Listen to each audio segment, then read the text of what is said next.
Bom dia, meus irmãos. A graça e a paz do Senhor Jesus seja com todos. Amados, hoje entramos no terceiro dia de exposição do livro de Levítico. Estarei expondo os capítulos 7, 8 e 9. No capítulo 7, dos versos 1 a 10, nós temos as instruções adicionais para a oferta pela culpa. Em comum com todas as ofertas, a oferta pela culpa era santíssima. O animal sacrificado era para ser morto no mesmo lugar que o do holocausto. Seu sangue deveria ser aspergido ao redor do altar. A cauda gorda, a gordura que cobria as entranhas, os 2 rins e a gordura que estava sobre eles, e o lóbulo gorduroso preso ao fígado deviam ser retirados e queimados no altar pelo sacerdote. Assim como a oferta pelo pecado, qualquer homem entre os sacerdotes poderia comer no lugar santo, pois a oferta pela culpa era como a oferta pelo pecado. A diferença está apenas no fato de que a oferta pelo pecado lida com o princípio raiz do pecado, enquanto que a oferta pela culpa é para ocorrências mais específicas e necessariamente tem que haver restituição. Continuando, na oferta pela culpa, o sacerdote que oferecia o animal era quem recebia sua carne. Uma observação que devemos nos lembrar é que a restituição é a coisa mais importante na primeira menção da oferta pela culpa, como vimos ontem, lá no capítulo 5, verso 14, até o capítulo 6, verso 7. A restituição revela a alegria de Deus no que foi realizado por Cristo em sua obra de redenção. Uma nota é adicionada no verso 8, excepcionalmente quanto ao holocausto. Vai dizer que a carne foi toda queimada. Então, dessa forma, o sacerdote não teria nada disso, mas ele então receberia a pele do holocausto. Fechando esse parênteses aqui, também a parte do sacerdote na oferta de cereal ou de farinha é repetida aqui no verso 9 do capítulo 7.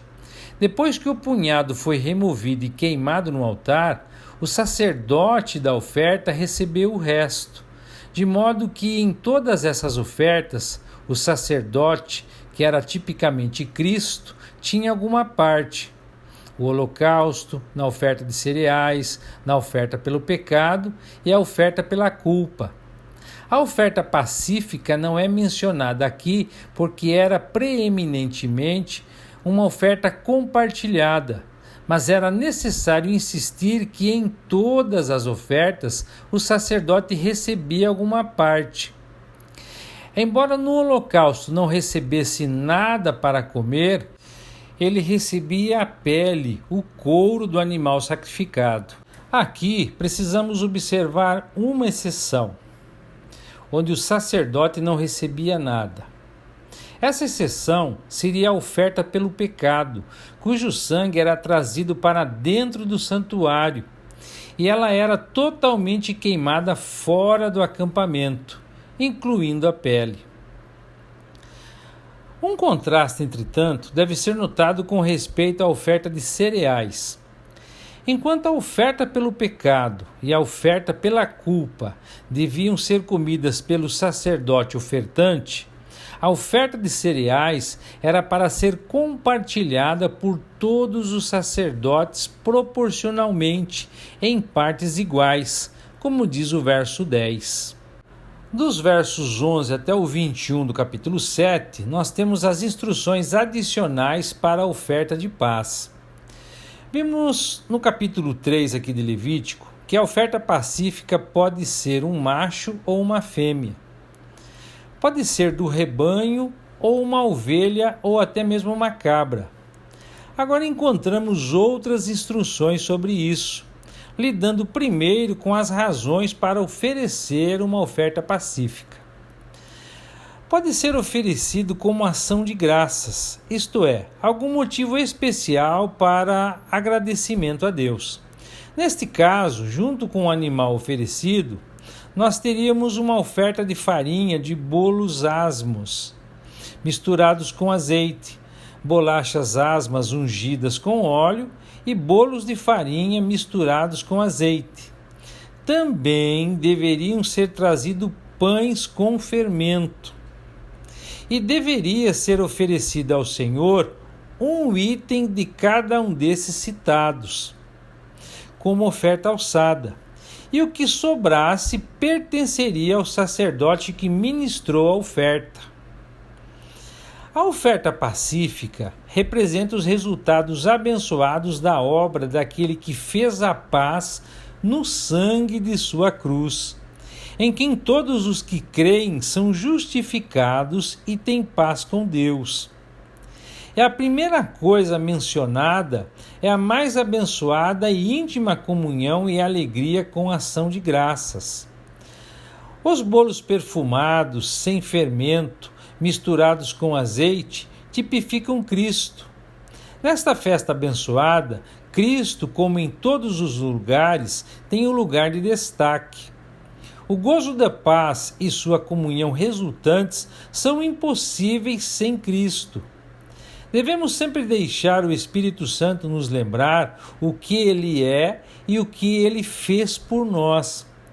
Mas o que significa que o israelita tinha que trazer uma oferta de pão levedado como o sacrifício de suas ofertas pacíficas por ação de graças?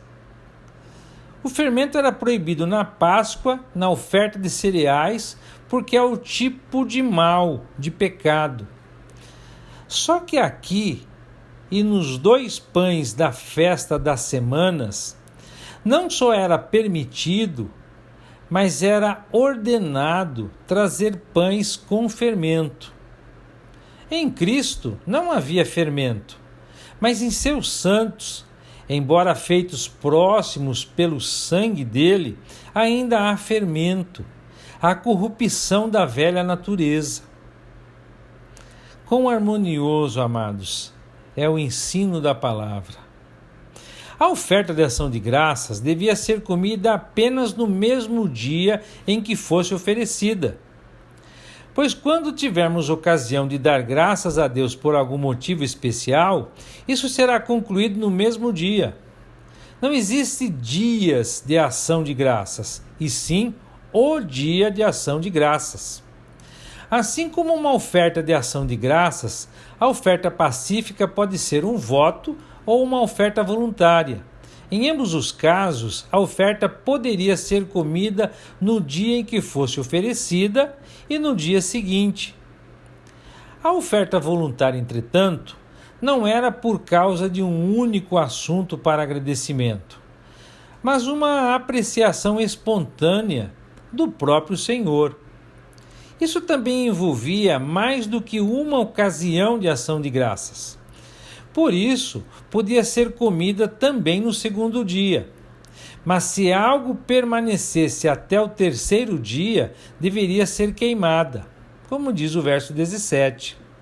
Se alguém comesse no 3º dia, a pessoa que trouxe essa oferta não seria aceita pelo Senhor, e a oferta não teria valor, mas seria uma abominação para o Senhor, tornando aquele que a comeu culpado e que deveria ser punido pelo seu pecado. Quanto à carne das ofertas pacíficas, tanto o sacerdote como o ofertante tinham o privilégio de comer delas. Contudo, se a carne tocasse em alguma coisa impura, não deveria ser comida. Deveria ser totalmente queimada, como diz o verso 19. Com relação à carne cerimonialmente pura, sem ser contaminada, aqueles que estavam cerimonialmente puros poderiam comer dela.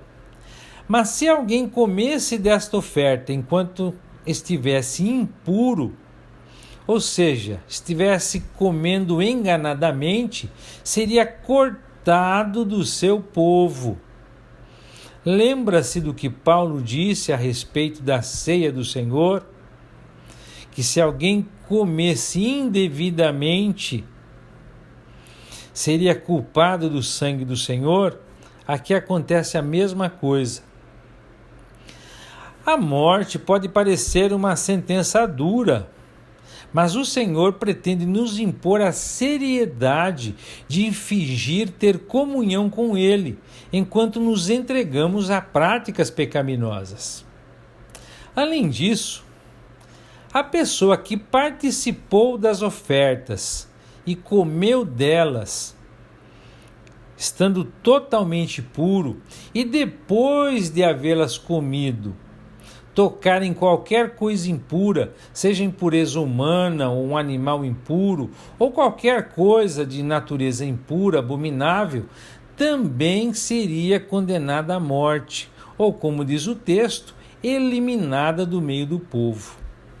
Dos versos 22 a 29 do capítulo 7, nós temos as advertências para comer gordura e sangue. Deus insiste, como já havia feito antes, que a gordura de qualquer oferta nunca deveria ser comida, pois fala da devoção do Senhor a seu Pai e, portanto, era somente para Deus. A desobediência a essa lei também era punível com a morte. Comer sangue de animais ou pássaros também é absolutamente proibido. Essa proibição foi introduzida na época em que os animais foram permitidos para servirem como alimento, lá em Gênesis capítulo 9, verso 3.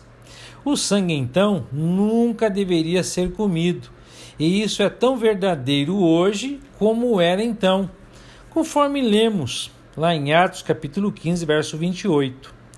Quanto a comer gordura, isso era proibido apenas no caso dos animais sacrificados, cuja gordura pertencia a Deus, conforme o verso 25. Mas qualquer ingestão de sangue era punível com a morte, segundo a lei.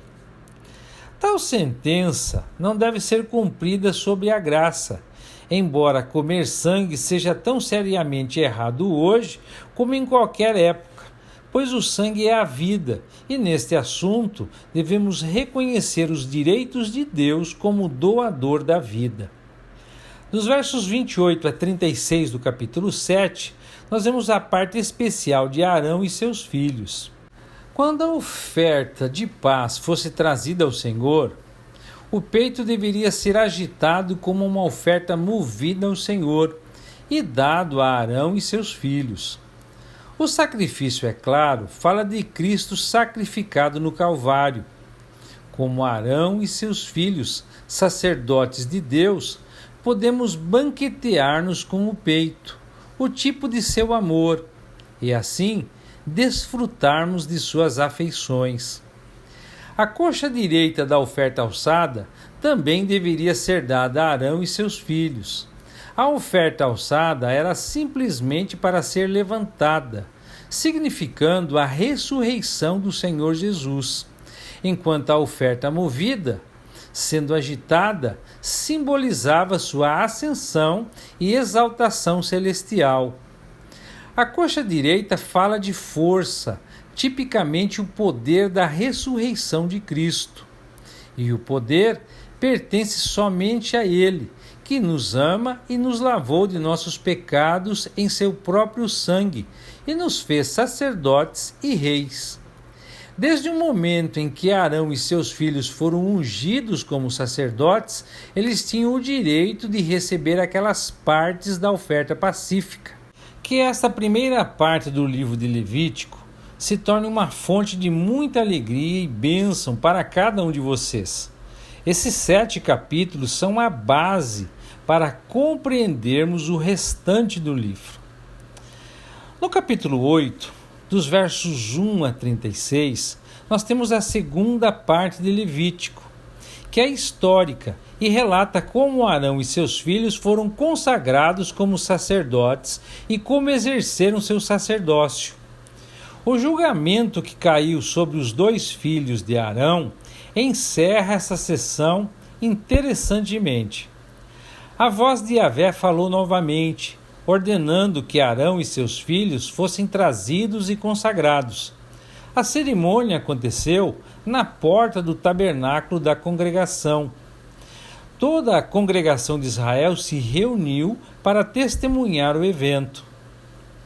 Mas as palavras não significam necessariamente que cada indivíduo de todo aquele grupo estava presente na porta do tabernáculo e que todos permaneceram lá durante os 7 dias de observância cerimonial. Acredita-se que apenas os representantes das tribos tenham sido chamados para testemunhar tudo o que foi feito. Esses líderes nomeados representavam toda a Assembleia de Israel. Tudo foi realizado de acordo com o comando divino. Pelo menos 12 vezes é feita referência a esse fato no 8º capítulo. Foi tudo de acordo com a designação divina. Arão foi chamado por Deus para este ofício, e nisso ele era um tipo de Cristo em seu ofício de sacerdote. Como Arão e sua obra foram designados por Deus, assim também a obra de nosso Senhor em conexão com o pecado. Arão fez todas as coisas que o Senhor ordenou pela mão de Moisés, e Cristo fez completamente a vontade daquele que o enviou. Essa bendita vontade é prefigurada no ofício sacerdotal e na obra sacerdotal. Não vou seguir o relato bíblico em todos os detalhes, o que demandaria muito tempo e que pode ser feito na leitura, mas vou apontar alguns dos tipos principais cumpridos na vida e ministério do Senhor Jesus. Os atores principais aqui em Levítico são Arão e seus filhos. Arão ocupa o lugar principal e proeminente. Seus filhos estão associados a ele. Ele é, como afirmado acima, um tipo de Cristo. Seus filhos tipificam aqueles que são chamados ao sacerdócio em sua profissão cristã.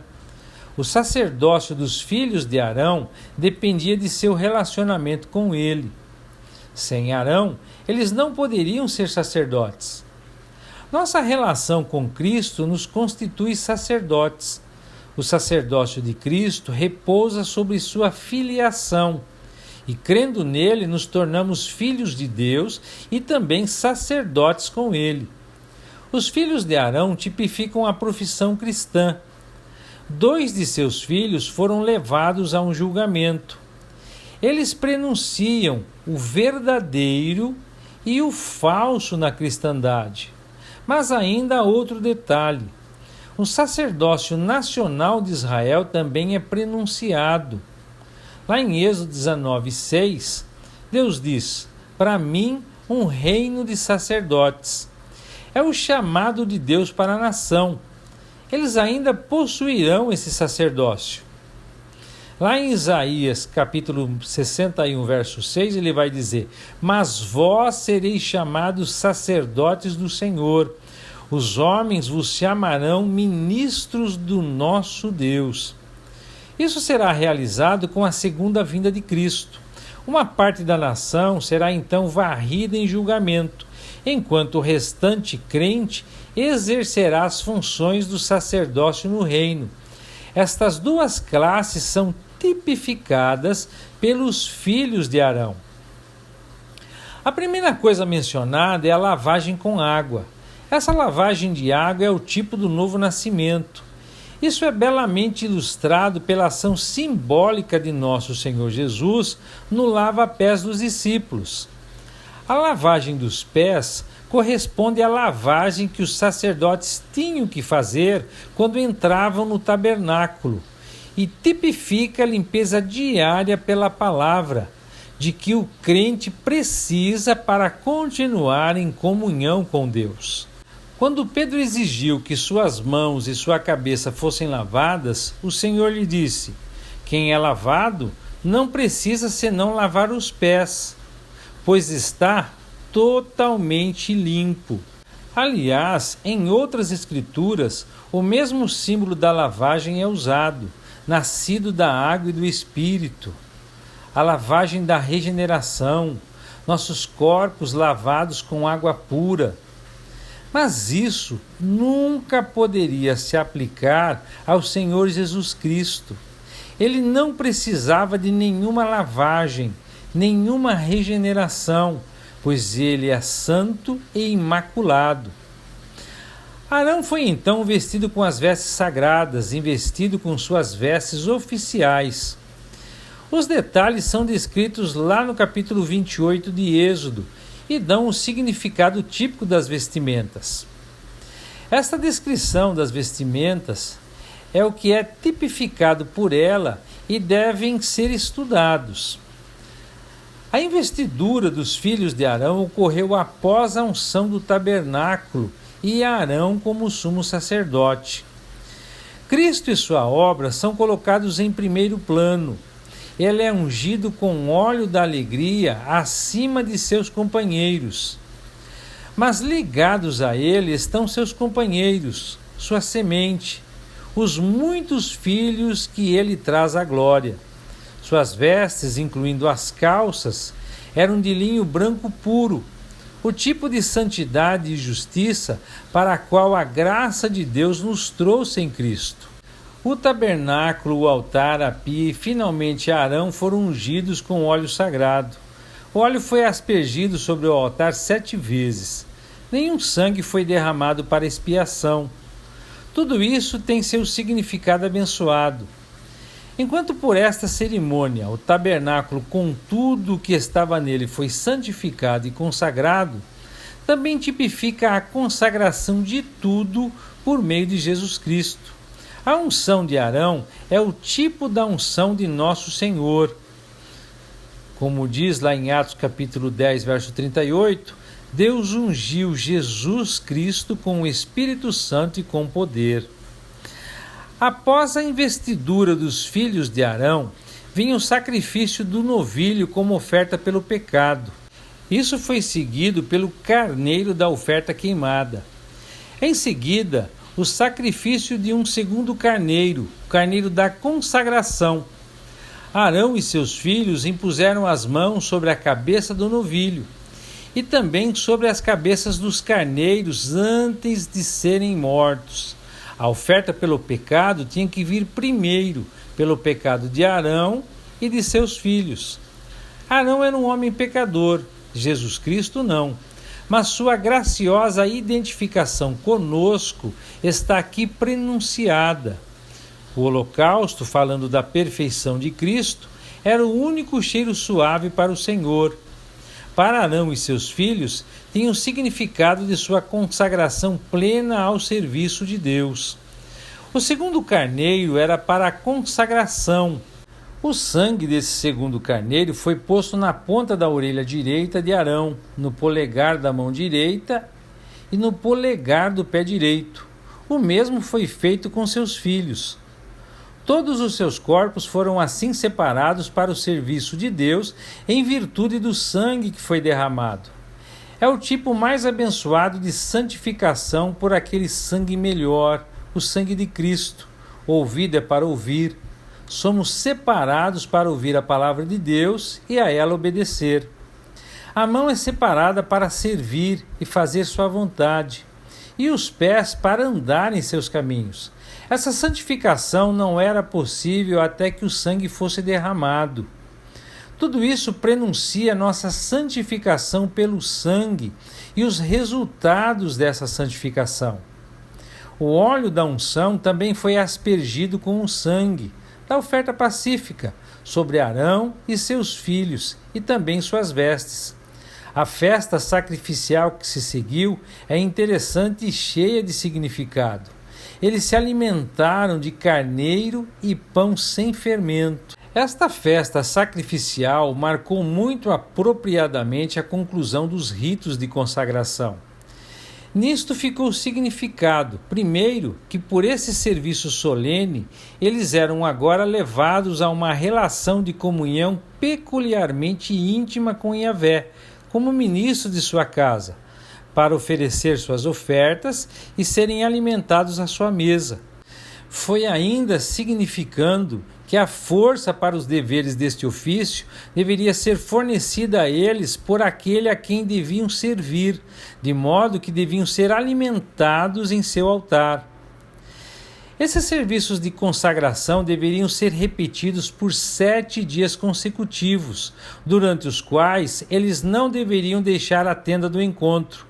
Obviamente que, em hipótese alguma, eles poderiam contrair qualquer contaminação cerimonial. Então, zelosamente, deveriam guardar a santidade de tudo o que dizia a respeito ao seu serviço.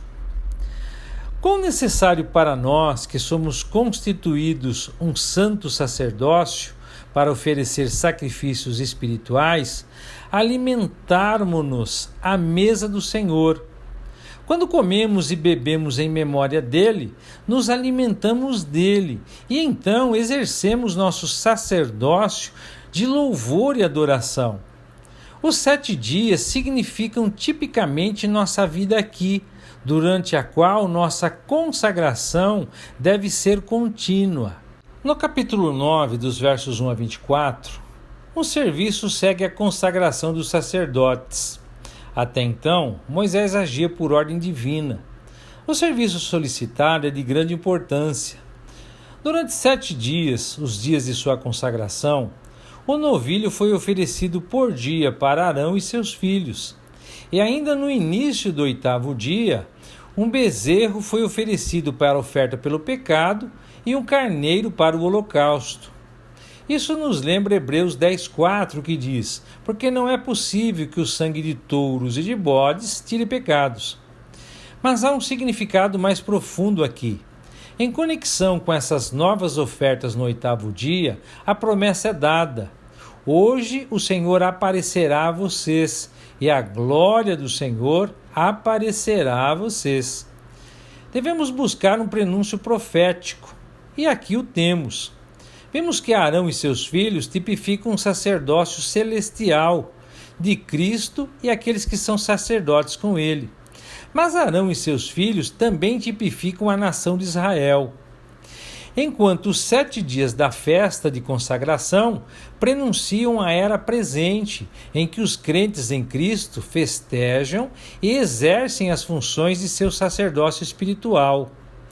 O 8º dia representa o início da era vindoura, em que o Senhor aparecerá a seu povo de Israel e quando sua glória é manifestada. Então, Israel se tornará o reino dos sacerdotes. A oferta pelo pecado e o holocausto trazidos novamente mostram que é em virtude da obra bendita de Cristo que então todo Israel, o remanescente daquele dia, será salvo, e uma fonte será aberta para a casa de Davi e para os habitantes de Jerusalém, para o pecado e para a impureza. Dá uma olhada lá no livro do profeta Zacarias, capítulo 13, a partir do verso 1. As ofertas para as pessoas em nosso capítulo sugerem esta aplicação profética. Quando os 7 dias, a era presente, terminarem, então Israel olhará para aquele a quem transpassaram e lamentará por ele. Continua olhando lá no mesmo profeta Zacarias, no capítulo 12, verso 10. Um evento ainda mais interessante é dado no encerramento do nosso capítulo. Arão desceu do altar onde trouxera as ofertas para abençoar o povo. E imediatamente depois de descer, ele se retirou e entrou com Moisés no lugar santo. Moisés e Arão, então, se tornaram invisíveis para o povo. Mas eles saíram e uma segunda bênção foi pronunciada sobre o povo. Nada é dito sobre quanto tempo ambos permaneceram no lugar sagrado. Temos aqui os belos tipos da obra de Cristo e as bênçãos que dela resultam para o seu povo. Assim como Arão apareceu pela segunda vez, Cristo virá pela segunda vez para abençoar seu povo, Israel, com paz. Moisés, o líder do povo, simboliza a realeza, e Arão, o sacerdócio. Ambos saindo do lugar sagrado, prenunciam a segunda vinda de Cristo, o rei sacerdote. O Melquisedeque, que era o rei da justiça e o rei da paz. E também sacerdote, o tipo de Cristo. Quando Cristo vier novamente, ele receberá seu trono e será um sacerdote nesse trono.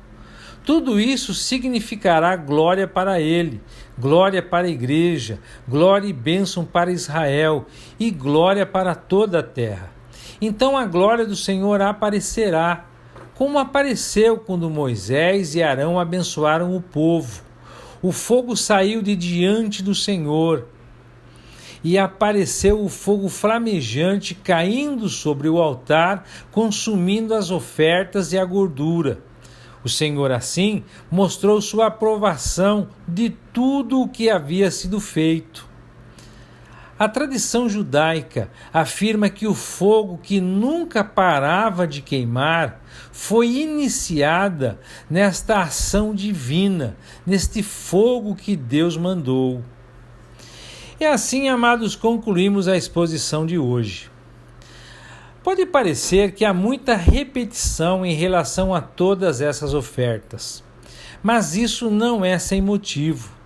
O sacrifício de Cristo foi o fato mais maravilhoso, surpreendente e significativo de toda a história. E Deus deseja que seu significado seja profundamente impresso e enraizado em nossos corações. Infelizmente, todos sabemos a facilidade com que a maioria das pessoas se esquecem das coisas. Inclusive, a maravilhosa lembrança da obra de Jesus na cruz do Calvário. Por causa de nossa tendência para o esquecimento, o Senhor Jesus instituiu a celebração da ceia do Senhor, o partir do pão, e disse: fazei isto em memória de mim. Que o Eterno os abençoe e até amanhã, se Deus quiser.